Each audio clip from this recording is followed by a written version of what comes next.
मेरी नौकरानी रोज मुझे कहती, डॉक्टर साहिबा आप नाइट शिफ्ट मत किया करें, आपके हिस्से की सज़ा मुझे भुगतनी पड़ती है।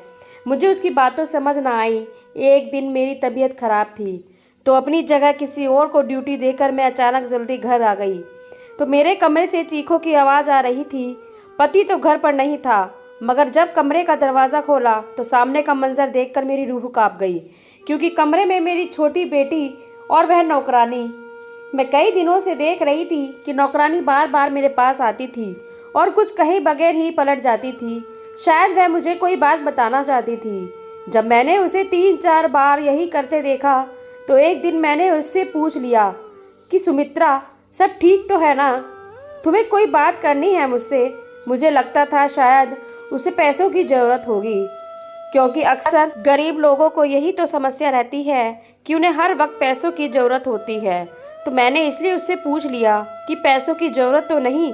तो सुमित्रा कहने लगी, नहीं नहीं मैडम जी, मुझे पैसों की ज़रूरत नहीं है, बल्कि मैं तो आपसे कोई और बात करना चाहती थी। मुझे उसके चेहरे पर चिंता की लकीरें साफ दिखाई दे रही थी। मैंने उससे कहा कि सुमित्रा जल्दी बताओ, मुझे हॉस्पिटल के लिए देर हो रही है। तो सुमित्रा कहने लगी कि मैं बस आपसे यही कहना चाहती हूँ कि आप नाइट शिफ्ट ना किया करें। मैं चौंक कर और थोड़ा गुस्से से इसे देखा कि उसकी यह बात कहने का क्या मतलब है कि मैं नाइट ड्यूटी ना किया करूँ। आखिर वह होती कौन थी मुझे यह सलाह देने वाली? मुझे गुस्से में देखकर वह बगैर कुछ कहे जल्दी से वहाँ से चली गई थी। मैंने सोचा कि शायद मेरे जाने के बाद उसे घर के ज़्यादा काम करने पड़ते होंगे, इसलिए वह ऐसा कह रही है। मुझे वैसे भी काफ़ी दिनों से उसका बिहेवियर कुछ बदला बदला सा लग रहा था, इसलिए मैंने सोचा कि मुझे उस पर नज़र रखनी चाहिए और आखिर पता तो चलना चाहिए कि उसके दिमाग में चल क्या रहा है।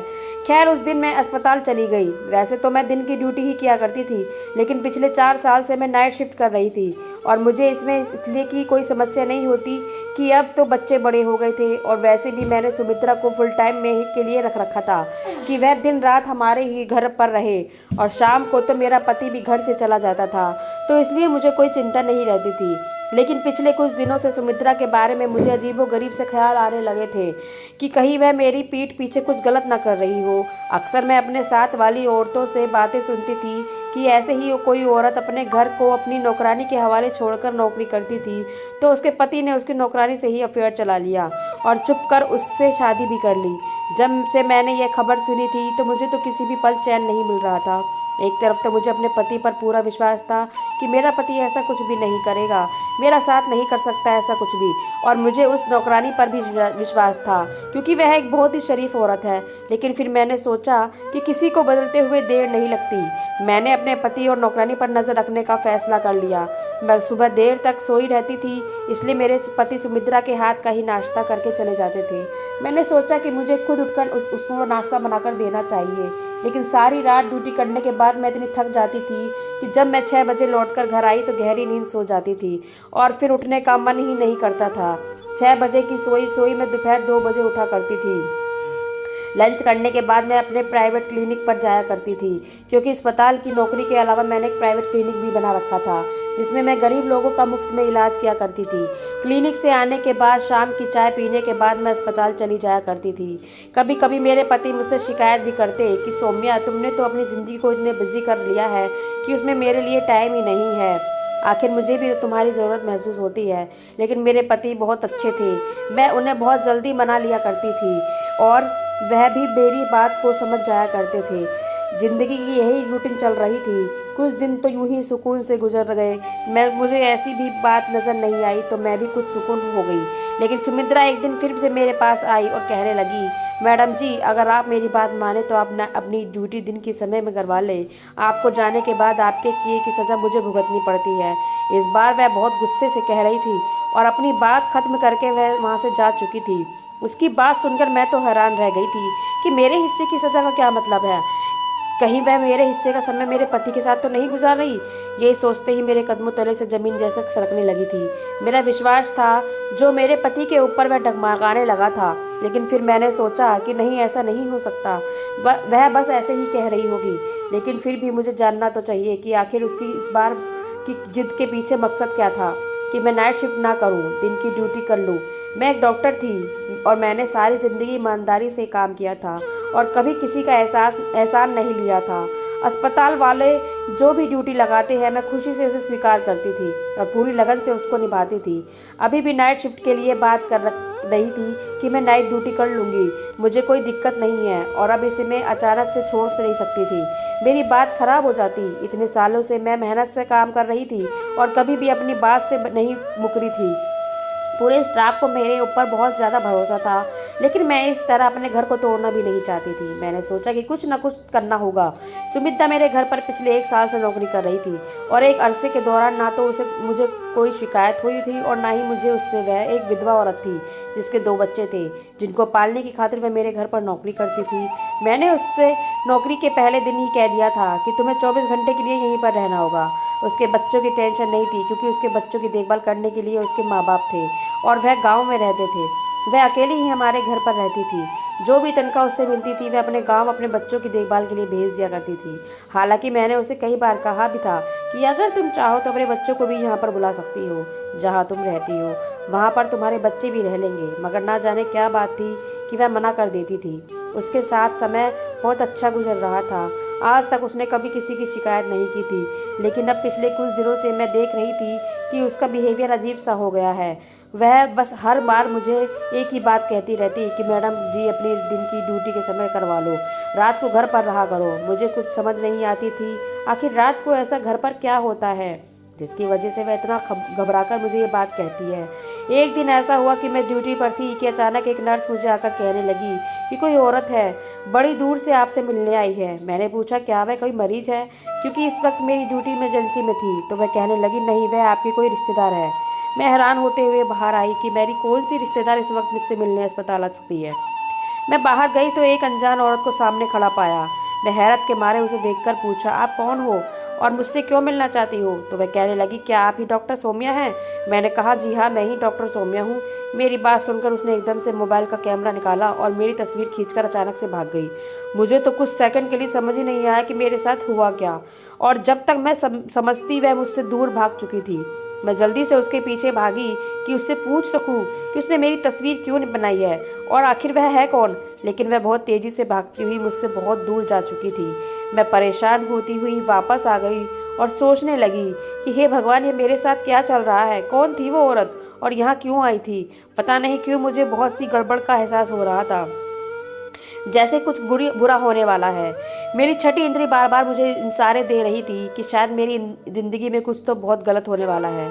मैं यह बात जानती थी कि मैं अपने घर वालों और अपने पति को बहुत ज़्यादा नज़रअंदाज कर रही हूँ, क्योंकि रात को ड्यूटी बहुत थका देने वाली होती है और सुबह तक मैं लेट से उठती थी। जब मैं सोकर उठती तब तक मेरे पति ऑफिस के लिए निकल चुके होते थे और जब रात को ड्यूटी पर जाना होता तब तक वह ऑफिस से आते ही नहीं थे। अजीब सी ज़िंदगी हो गई थी। काफ़ी दिनों से मेरे पति तो मेरी बातचीत से ही नहीं हो पा रही थी। मुझे इस बात का एहसास हुआ तो मैंने फ़ौरन से अपना मोबाइल निकाला और अपने पति को कॉल करने लगी। मैंने सोचा कम से कम फ़ोन पर ही बात कर लूँ, लेकिन मेरे पति मेरा फ़ोन नहीं उठा रहे थे। फिर मैंने उनके ऑफिस के नंबर पर कॉल की तो उनकी सेक्रेटरी ने बताया कि वह तो पिछले कई दिनों से दफ्तर ही नहीं आ रहे हैं। सेक्रेटरी की बात सुनकर तो मैं हैरान रह गई थी। मुझे तो कुछ खबर ही नहीं थी कि वे दफ्तर भी जा रहे हैं या नहीं, लेकिन परेशानी वाली बात तो यह थी कि रोज़ाना घर से दफ्तर के लिए निकलते थे, फिर ऐसे कैसे वे कहीं जा सकते हैं। अगले दिन मैंने सोचा कि मैं छुट्टी कर लेती हूँ। जब मैं यह बात घर में बताई तो सब बहुत खुश हुए, खास तौर पर मेरी नौकरानी सुमित्रा के चेहरे पर तो खुशी के हाव भाव नजर आ रहे थे। रात का खाना खाकर फ्री हुई तो मैं ऐसे ही टहलने के लिए बाहर आ गई तो मैंने देखा सुमित्रा किसी से फ़ोन पर बात कर रही थी और वह किसी को बता रही थी कि मैडम जी आज घर पर ही है। शुक्र है कि आज मेरी जान छूट गई, वरना तो उनके हिस्से की सज़ा भुगतते भुगतते शायद मेरा दम ही निकल जाता।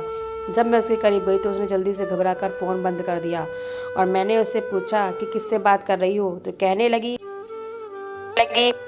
नहीं, अम्मा से अपने बच्चों का बस हाल चाल पूछ रही थी। मुझे अब सुमित्रा के बारे में शक हो चुका था। यह कोई तो खिचड़ी जरूर पक रही थी या फिर मुझसे कोई ऐसी बड़ी बात छुपा रही है। कहीं ऐसा ना हो यह किसी गलत काम में पड़ गई हो। मैंने सोचा कि आज घर पर रहकर देख लेती हूँ कि आखिर यहाँ पर ऐसा होता क्या है, लेकिन मुझे तो कुछ भी ऐसा गलत महसूस नहीं हुआ। सब लोग बड़े आराम से सोए रहे हैं। मेरा पति मेरी छुट्टी का सुनकर बहुत खुश हुआ था, कहने लगा कि कितना समय हो गया है, हमें एक साथ समय गुजारने का मौका ही नहीं मिला। मैं भी सोचने लगी क्या मैं सच में खुश हूँ या खुश रहने का नाटक कर रहे हैं। मैं उसे खोजती हुई नज़रों से देख रही थी। कहीं ऐसा तो नहीं कि मेरे घर से जाने के बाद उसका और मेरी नौकरानी का कुछ चक्कर चलता हो, इसलिए वह मुझे कहते हैं कि आप घर पर ही रहा करें। मेरी एक छोटी और एक छोटा बेटा है। बेटी कॉलेज में पढ़ती थी, बेटा छोटा था और वह स्कूल जाता था। घर में इस घर में हम बस 4 ही लोग थे और मेरा ख्याल था इतने सारे लोगों के लिए सिर्फ एक ही नौकरानी काफ़ी है। इसलिए मैंने कभी सुमित्रा के अलावा किसी और को रखने के बारे में सोचा ही नहीं। और अगर 1-2 बार मैंने अपने घर वालों से पूछा भी कि कोई और नौकरानी रख लूँ, तो सबने सुमित्रा की बहुत तारीफ़ करते हुए कहा था कि उसके होते हुए कोई परेशानी नहीं, तो फिर क्या ज़रूरत है कोई दूसरी नौकरानी रखने की। तो मैं भी सुकून से हो गई थी। लेकिन कुछ दिनों से मैं देख रही थी कि सुमित्रा और मेरी बेटी रिया आपस में कुछ ज़्यादा ही प्यार से रहने लगे थे। रिया हर वक्त सुमित्रा के आसपास रहती, कभी उसके कमर में बाहें डाले खड़ी होती, कभी उसके गालों पर प्यार कर रही होती। मुझे यह देखकर बहुत अजीब लगता, आखिर वह सुमित्रा को इतना प्यार क्यों करने लगी थी। मैं भी यह देख रही थी कि रिया तो सुमित्रा के करीब जाने की कोशिश करती थी, उसे प्यार करने की कोशिश करती थी, लेकिन सुमित्रा उससे दूर भागती थी। खैर, उस दिन मैंने पूरा दिन और पूरी रात घर पर रहकर देख लिया था। मैं अस्पताल भी नहीं गई थी और क्लिनिक पर भी नहीं गई।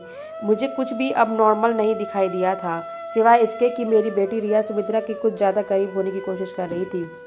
लेकिन मैं इस बात को इग्नोर कर दिया कि हो सकता है मैं तो घर पर रहती नहीं हूँ, सिर्फ सुमित्रा ही घर पर होती है, तो सुमित्रा से उसकी दिल लगा हो गया हो, या फिर कोई और बात थी। मैंने घर पर रहकर देख लिया था, लेकिन ऐसा कुछ भी नहीं था। मैं अंदर ही अंदर अब चढ़ गई। मैंने सोचा पता नहीं सुमित्रा के ड्रामे कब तक ख़त्म होगा। मैंने अगले दिन दोबारा से अपना रूटीन के अनुसार अपनी नाइट ड्यूटी स्टार्ट कर ली। 2 दिन के बाद ही मैं सुबह जल्दी उठ गई थी, क्योंकि शाम में मुझे अपनी एक दोस्त की बर्थडे पार्टी में जाना था। तो मैंने सोचा कि उसके लिए कोई गिफ्ट लेकर जाती हूँ। मैं यही सोचकर बाजार गई। वहाँ मुझे एक जगह पर रुकना पड़ा, क्योंकि सामने की मंजर ने मुझे एकदम पत्थर का बना दिया था। क्योंकि मेरा पति एक अस्पताल के अंदर जा रहा था। भला उसे अस्पताल जाने की क्या ज़रूरत थी, वह तो एकदम भला चंगा था, उसे कोई भी तकलीफ नहीं थी। मैं भी उसके पीछे पीछे अस्पताल चली गई। मैंने देखा वह एक कमरे के अंदर चला गया। मैंने खिड़की से अंदर झाँक देखा तो वह वो औरत को कुछ पैसे दे रहा था। उस औरत को मैं पहचान नहीं पा रही थी, क्योंकि उस औरत की मेरी तरफ से पीठ थी। उस औरत को पैसे देने के बाद और उसे हाथ मिलाकर मेरा पति जल्दी से बाहर चला गया। उसके बाद उस औरत ने किसी को फ़ोन किया और थोड़ी देर बाद जो औरत आई, उसे देखकर मेरी आंखें झपकाना भूल गई। फटी फटी आंखें से उसके देख रही थी। वह औरत कोई और नहीं बल्कि सुमित्रा ही थी। उस औरत ने सुमित्रा को कुछ पैसे दिए। सुमित्रा ने उसका धन्यवाद किया और वहाँ से चली गई। आखिर ये सब क्या था, मुझे कुछ भी समझ नहीं आ रहा था। मेरे पति ने पहले उस अनजान औरत को पैसे दिए और फिर उस अनजान औरत ने मेरे पति के दिए हुए पैसे में से कुछ पैसे सुमित्रा को दे दिए। आखिर ये सब चक्कर क्या था। और जब उस औरत ने मेरी तरफ को चेहरा घुमाया तो मैं दंग रह गई। मैं उस औरत को कैसे भूल सकती थी। इतने दिन गुजरे जाने के बावजूद उसका चेहरा मेरे दिमाग में भी फिट हो गया था। यह तो वही औरत थी जिसने उस दिन मेरी तस्वीर ली थी और भाग गई थी। इसका मेरे पति के साथ साथ आखिर क्या संबंध है। मैंने सोचा कि मैं अभी जाकर उससे पूछ लेती हूँ, लेकिन इससे पहले ही उस औरत के पास कोई और दूसरा आदमी आए, एक दूसरे से हाथ मिलाते हुए वहाँ से चली गई। यह सब देखकर अब तो मुझे पक्का विश्वास हो गया था, जरूर मेरे खिलाफ कोई गहरी साजिश की जा रही है और इसमें मेरा पति और मेरी नौकरानी सुमित्रा भी शामिल थे। मैं फैसला कर लिया था, आज मैं इन दोनों को रंगे हाथों पकड़ कर ही रहूंगी। रात को जब मैं नाइट ड्यूटी के लिए जाने लगी तो उस समय तक मेरे पति भी घर आ चुके थे और मुझे कहने लगे कि मैं भी तुम्हारे साथ ही निकलता हूँ, मुझे एक ज़रूरी काम से शहर से बाहर जाना है। मैं परेशान हो गई कि अगर यह भी घर से बाहर रहेंगे तो फिर मैं इन्हें रंगे हाथों कैसे पकड़ूंगी। लेकिन फिर मैंने सोचा कि चलो कोई नहीं, आज नहीं तो फिर किसी और दिन मैं हकीकत मालूम करके ही रहूंगी। अस्पताल में भी अपने ख्यालों में ही खोई रहती। सोच सोच कर मेरा दिमाग फटने लगा, मेरे सर में तेज़ दर्द होने लगा। सर्जन डॉक्टर राउंड पर आए तो मेरी ख़राब तबीयत देखकर कहने लगे, मेरा ख्याल है कि आप नाइट ड्यूटी नहीं दे सकेंगे, आपको घर चले जाना चाहिए। सर में इतनी तेज़ दर्द था कि मुझे भी लग रहा था कि मैं यहाँ अब और ज़्यादा नहीं रुक सकती, वरना मेरी तबीयत और ज़्यादा ख़राब हो जाएगी। मैं अपनी जगह किसी दूसरी डॉक्टर को ड्यूटी दी और बगैर बताए घर चली आई। आज से पहले मैं कभी यूँ अचानक रात के समय घर पर नहीं आई थी। दरवाज़ा बंद था। मैंने सोचा उन लोगों को जगाने से अच्छा है मैं खुद ही अपनी चाबी से दरवाज़ा खोल लूँ। अंदर दाखिल होते ही मुझे अंदाज़ा हो गया शायद मेरे पति अभी तक घर वापस नहीं लौटे थे, क्योंकि उनकी गाड़ी वहाँ पर नहीं थी। मैं अपने कमरे की तरफ बढ़ने लगी ही थी कि अचानक मुझे चीखों की आवाज़ सुनाई दी। आवाज़ ऊपर से आ रही थी। मैं भागते हुए ऊपर गई तो चीखों की आवाज़ अभी भी मेरे छोटी बेटी के कमरे से आ रही थी। मैंने आगे बढ़कर दरवाज़ा खोलने लगी एकदम से दरवाज़ा खोल दिया।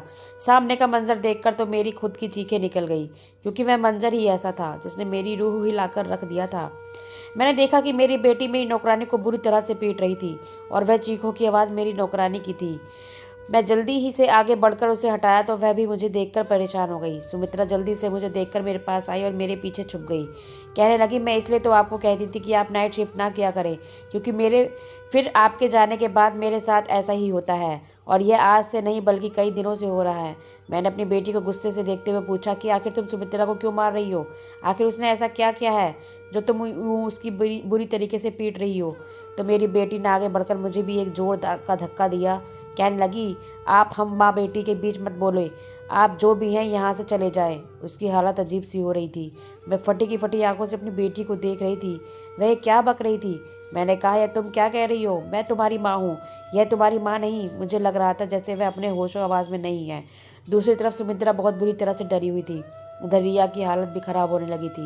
वह गुस्से के मारे कमरे का सामान इधर उधर फेंकने लगी थी। मुझे लगा कि कहीं वह अपने आप को नुकसान न पहुंचा दे। मैंने जल्दी से अपने साथ लाए बैग में से नींद की इंजेक्शन निकाला और रिया को लगा दिया। अब वह सुकून से बेड पर लेट सोई हुई थी। मैं इस सब सूरत हालत से बहुत ज़्यादा परेशान हो चुकी थी। सुमित्रा अलग डरी सी खड़ी हुई थी। मुझे समझ नहीं आ रहा था कि आखिर ये सब क्या हो रहा था। मैंने पूछा कि यह सब क्या है और कब से हो रहा है, और तुमने मुझे बताया क्यों नहीं? तो वह कहने लगी कि आप मेरे साथ आए, मैं आपको सब कुछ बताती हूँ। मैं अपनी बेटी को देखकर परेशान हो रही थी कि आखिर उसे क्या हो गया है। वह मुझे पहचानने से इनकार क्यों कर रही है? सुमित्रा कमरे से निकलकर नीचे की तरह भागी कि जैसे एक मिनट भी यहाँ पर रुकी तो रिया उसे फिर से न पकड़ ले। मैं भी परेशान होती हुई नीचे आ गई तो वह कहने लगी कि यह सब कुछ जो भी आपने देखा है वह आपकी वजह से हो रहा है। मैंने ना कि कितनी बार आपको कहा कि आप नाइट शिफ्ट ना किया करें, आप रात को घर पर रहा करें, मगर आप तो कुछ सुनने को तैयार ही नहीं थी। आप याद करें कि आपने आखिरी बार कब बच्चे के साथ बैठकर उन्हें प्यार किया था या उनके दिल की कोई बात सुनी थी? उसकी बात सुनकर एक पल को मैं चुप हो गई, क्योंकि वहाँ सच कह रही थी। मुझे बचपन से ही डॉक्टर बनने का बहुत शौक था, इसलिए मैंने बहुत मुश्किलों के बाद अपने इस शौक को पूरा किया था। मेरे पति बहुत अच्छे थे और मेरे इस शौक के बारे में अच्छी तरह जानते थे, इसलिए उन्होंने शादी के बाद भी मुझे पढ़ने से नहीं रोका, और बच्चे होने के बाद उन्होंने मुझे नौकरी को भी अनुमति दे दी। और शुरू से ही मेरे बच्चों को नौकरों ने ही पले थे। मैं भी अपनी पूरी कोशिश करती थी कि अपने बच्चों को समय दे सकूं, लेकिन एक डॉक्टर होने के नाते मेरी बहुत ज़्यादा जिम्मेदारियां होती थी और मेरा ज़्यादातर समय अस्पताल में ही गुजरता था। लेकिन उसके बावजूद मैं हमेशा कोशिश की कि अपने बच्चों को एक अच्छी परवरिश और उन्हें अच्छी शिक्षा दे सकूं। हालांकि मैं उन्हें ज़्यादा समय नहीं दे पाती, मगर इसका मतलब यह तो नहीं कि मैं उन पर ध्यान नहीं देती थी और उनसे प्यार नहीं करती थी। मेरी नौकरानी कहने लगी कि रिया धीरे धीरे डिप्रेशन का शिकार होने लगी थी। उसे माँ बाप के प्यार की सख्त ज़रूरत थी, जो उसे नहीं मिल पा रहा था, क्योंकि उसके माँ बाप के पास उसके लिए समय नहीं है। मगर वह छोटी है, कॉलेज में गलत संगत में पढ़कर गलत आदतों का शिकार हो गई है। उसे माँ के प्यार की ज़रूरत होती है, जो उसे नहीं मिला, तो वह दिमागी मरीज बन गई। वह अपने अंदर की भड़ास और गुस्सा मुझे को मारकर निकालती है। उस समय उसे लगता है कि मैं उसकी माँ हूँ, और वह क्योंकि आपसे कभी नहीं कोई शिकवा नहीं कर पाई, आपको कुछ नहीं कह पाई, इसलिए वह मुझे अपनी माँ समझते हुए मुझ पर अपना गुस्सा निकालती है। और जब सुबह होती है तो वह मुझसे ना सिर्फ माफ़ी मांगती है बल्कि मुझे बहुत सारे पैसे भी देती है ताकि मैं आपको कुछ ना बताऊँ। मैडम जी, मैं गरीब हूँ, बच्चों का और बूढ़े माँ बाप का पेट में अकेली पालती हूँ। रात को जो मारपीट और तकलीफ मैं सहती थी, सुबह जब आपकी बेटी मुझे पैसे देती है तो भूल जाती थी कि रात को मैंने क्या तकलीफ सही थी। एक बार दिन में जब रिया मुझसे माफ़ी मांग रही थी और मुझे पैसे देने लगी तो मैं रिया से कहा, रिया तो मेरे ऊपर बहुत जुल्म करती हो, मुझे तुम्हारे पैसे नहीं चाहिए, मैं तुम्हारी माँ को तुम्हारी सारी बातें बता दूंगी। तुम पागल हो, तुम्हें तुम्हारी माँ पागल खाने में डाल देगी, तब तुम्हारी अकल ठिकाने आएगी।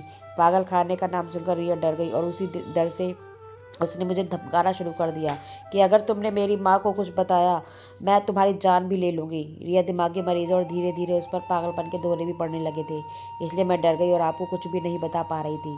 आपको सारी बात तो नहीं बता सकती थी, लेकिन आपको यह कहती थी कि अगर आप घर पर रहा करें। मैंने सुमित्रा से पूछा, सुमित्रा ये सब कब से हो रहा है? सुमित्रा ने मुझे बताया कि मैडम जी, यह पिछले 1 साल से चल रहा है। रिया का व्यवहार मेरे प्रति अभी आग आग तो कभी पानी की तरह होता है। कभी कभी लाड और प्यार से जिद करती है तो कभी कभी अपना सारा गुस्सा मेरे ऊपर निकाल देती है। तो कभी सारी रात मुझे अपने मनपसंद खाने बनवाकर मेरे हाथों से खाने की जिद करती है। वो सब कुछ जो एक बेटी अपनी माँ से चाहती है, वह मुझसे कहती थी कि मैं उसकी माँ बनने का नाटक करूं, उसे वह सब खुशियां दूं जो एक माँ अपने बच्चों को देती है। और जब मैं उसकी जिद में बुरी करने से मना कर देती तो वह गुस्से से पागल हो जाती है और मुझे पीटने लगती है। सुमित्रा की बातें सुनकर मुझे अब समझा आया कि सुमित्रा क्यों कहती थी कि मैडम जी, आपके हिस्से की सज़ा मुझे भुगतना ही पड़ती है, क्योंकि शायद वह सारा गुस्सा मेरे लिए होता था जो मेरी बेटी सुमित्रा पर निकाल देती थी।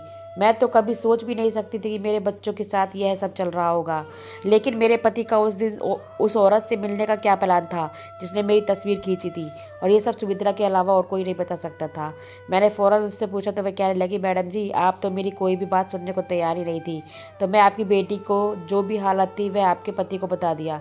उन्होंने एक डॉक्टर से बात की और अपनी बेटी की पूरी हालत के बारे में उस डॉक्टर को बताया और डॉक्टर से विनती भी की किसी तरह मेरी बेटी को ठीक कर दे। आपके पति नहीं चाहते कि आपके सारे मामले के बारे में पता चले और आप गिल्टी फील करें। वह औरत वही साइकेट्रिस्ट है। आपके पति ने उसे साइकेट्रिस्ट से हाथ जोड़कर विनती की कि मेरी पत्नी को इस बारे में कुछ नहीं पता चलना चाहिए। वह भी एक डॉक्टर है और दिन रात लोगों की सेवा करती है। आपके पति कह रहे थे, मैं चाहता हूँ कि मेरी पत्नी ये सब कुछ जानने से पहले ही मेरी बेटी ठीक हो जाए। उस डॉक्टर ने आपके हॉस्पिटल का एड्रेस ले लिया था और उस दिन से भी आपके पति उस डॉक्टर को उसकी फ़ीस दे रहे थे। मैं डॉक्टर की मदद कर रही थी। वह जब भी मुझे अपने क्लिनिक बुलाती मैं चली जाती और वह मुझे आपकी बेटी के बारे में सवाल जवाब करती थी। इसलिए उसने उस दिन मुझे भी कुछ पैसे दिए थे। उस दिन आपने हमें देख लिया होगा। एक दिन उस डॉक्टर ने मुझे बताया था कि मैं तुम्हारी मालकिन की कुछ तस्वीर ली है। मुझे हैरत हुई। मैंने उस डॉक्टर से पूछा कि आपने मेरी मालकिन की तस्वीर क्यों ली है। तो वह डॉक्टर कहने लगी, इसलिए ताकि मैं तुम्हारी मालकिन को शक में डालना चाहती थी। अब वह शक में पड़ गई है तो वह अपने घर पर ध्यान देगी और अपने बच्चों पर भी ध्यान देगी। उसे लगेगा कि ज़रूर कुछ ना कुछ खिचड़ी मेरे घर में पक रही है और वह अपने घर पर ध्यान देने लगेगी। मैं तुम्हारी मालकिन को सब कुछ नहीं बता सकती क्योंकि तुम्हारे मालिक ने मुझे कुछ भी बताने से मना कर रखा है, लेकिन इस तरह शक में पड़कर वह कुछ तो अपने बच्चों पर ध्यान देगी। सुमित्रा की सारी बातें सुनकर मुझे सब कुछ समझ में आ गया था। मेरा सर शर्मिंदगी से झुक गया था। अपने शौक़ को पूरा करते करते मैं अपने बच्चों और अपने परिवार को इग्नोर कर बैठी थी। मेरे 2 बच्चे थे और कैसे पले बड़े मुझे कुछ होश नहीं था। मेरी बच्ची शुरू से ही अपने आप में मगन रहने वाली थी और कभी मैंने उसे अपने पर ध्यान नहीं दिया जिसकी वह हकदार थी। लेकिन मैं क्या जानती थी कि उसका यह नतीजा निकल सकता है। उस वक्त मुझे समझ आया कि हम माँ बाप को अपने करियर के पीछे इतना पागल नहीं होना चाहिए कि अपने बच्चों को ही इग्नोर कर दे। मेरे पति को मुझ पर बहुत मोहब्बत, इसलिए वह नहीं चाहते थे कि मैं पछतावे की आग में झुलसूँ। इसलिए वह खुद सारे मामले को डील करना चाह रहे थे। मगर मैं अब समझ गई थी कि शायद उस डॉक्टर के अलावा मुझे भी माँ का किरदार निभाना होगा। मैंने कुछ समय के लिए छुट्टी ले ली ताकि अपने घर पर अपने बच्चों को समय दे सकूं और हम सब मिलकर अपनी बेटी को ठीक कर लिया और मैं भी उस दिन के बाद दिन की ड्यूटी लगवा ली। दोस्तों, वीडियो कैसा लगा कमेंट करके ज़रूर बताना। वीडियो को लाइक और चैनल को सब्सक्राइब कर देना। धन्यवाद।